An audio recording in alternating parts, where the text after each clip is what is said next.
বিরিয়ানি রান্না করার জন্য পেঁয়াজ কুচি, আদা রসুন বাটা, বিরিয়ানির মশলা, তারপর টমেটোর সস এবং গুঁড়ো দুধ আর বাদাম বাটা একবারে দিয়ে বসিয়ে দিয়েছি। কিছুটা কাঁচামরিচও দিয়েছি। 40 মিনিটের মতো রান্না করে নিয়েছি। মাংসটা আমার পুরোপুরি সেদ্ধ হয়ে গেছে এবং দেখতে পাচ্ছেন কালারটা কি সুন্দর এসেছে।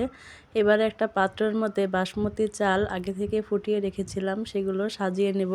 সুন্দরভাবে সেট করে নিয়ে তার উপর দিয়ে দিব রান্না করা গোশগুলো দেওয়া হয়ে গেছে। আবারও দিয়ে দিব সামান্য পরিমাণ ভাত, আবারও একটু গোশ দিয়ে দেব।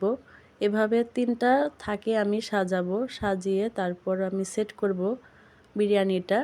সুন্দরভাবে মাংসগুলোকে পরপর করে দিয়ে দেব, একটু ছড়িয়ে দিতে হবে যাতে করে সব দিকে পরিপূর্ণভাবে মাংসটা পৌঁছে যায় এবং ভাতের সাথে সুন্দরভাবে মেশে। এতে করে কালারটা যেমনি সুন্দর হবে, খেতেও কিন্তু খুব ভালো লাগে।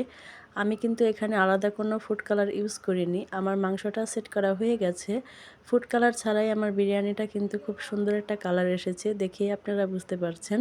মাঝে কিছুক্ষণ বিরিয়ানিটা ঢেকে রেখেছিলাম। মাশাআল্লাহ, দেখুন বিরিয়ানিটা খুব সুন্দর হয়েছে দেখতে।